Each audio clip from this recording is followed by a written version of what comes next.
सच्ची प्यार की कहानी। एक बार एक लड़का था जो अपने दोस्त की शादी में जाने के लिए बहुत दूर से आया था। लड़का शादी में इसलिए गया क्योंकि यह उसके दोस्त के घर पर हो रही थी। अगर दोस्त दूर रहता तो लड़के को वहां पहुंचने में बहुत समय लगता। उसकी दोस्त चाहती थी कि लड़का उसकी शादी में आए, इसलिए उसने उसे अपने घर पर बुलाया।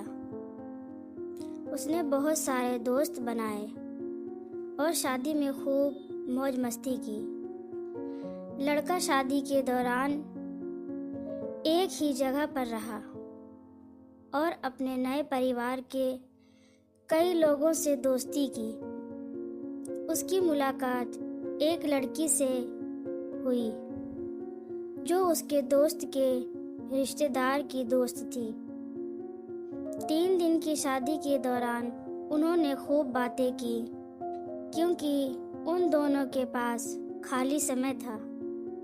लड़के को एक लड़की पसंद आने लगी जो उसके दोस्त के परिवार की दोस्त थी। लड़की को नहीं पता था कि लड़का उसे पसंद करता है। उन्होंने एक दूसरे के फ़ोन नंबर एक्सचेंज किए और लड़की की शादी की बात भी दोस्त की तरह बात की। लड़का और लड़की 1 साल दोस्त रहे, लेकिन वे एक दूसरे की भावनाओं को नहीं जानते थे। लड़की किसी और से शादी करने जा रही थी और लड़का उससे प्यार करता था, लेकिन उसने उसे कभी नहीं बताया। लड़की भी उसे पसंद करती होगी, लेकिन वह ऐसा बिल्कुल नहीं सोच रही थी। उसे चिंता थी, अगर हम इस तरह बात करेंगे तो लड़का हमसे बात नहीं करना चाहेगा क्योंकि हम दोस्त हैं। एक दिन लड़की ने लड़के से कहा कि वह शादी करने जा रही है और चाहती है कि वह शादी में आए।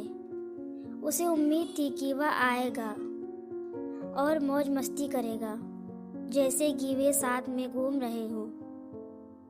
वह चाहती थी कि वह उसे खुश करने और अलविदा कहने के लिए वहां मौजूद हो। जब लड़के ने लड़की की बात सुनी तो वह रो पड़ा। उसने उससे कहा कि वह उसकी शादी में आने की कोशिश करेगा, लेकिन उसे पहले कुछ करना है। फिर वह अपने कमरे में चला गया। रात को लड़का बिस्तर पर जाता है और सोने की कोशिश करता है, लेकिन जब वह अपने दोस्त के बारे में सोचता है तो उसे उसकी बहुत याद आती है। वह उस रात सो नहीं पाया और रोने लगा क्योंकि उसे उसकी बहुत याद आती थी। लड़की अपने आने वाली शादी को लेकर उत्साहित थी क्योंकि उसे नहीं पता था कि जिस लड़के से वह शादी कर रही है उसकी पहले से ही पत्नी है। वह शादी से पहले अपने दोस्त को अपने घर पर आमंत्रित करने का इंतज़ार कर रही थी ताकि वे अपने नए घर जाने से पहले साथ में मौज मस्ती कर सकें। जैसे जैसे शादी का दिन नज़दीक आता गया, लड़का और लड़की पहले की तरह बात नहीं करते थे।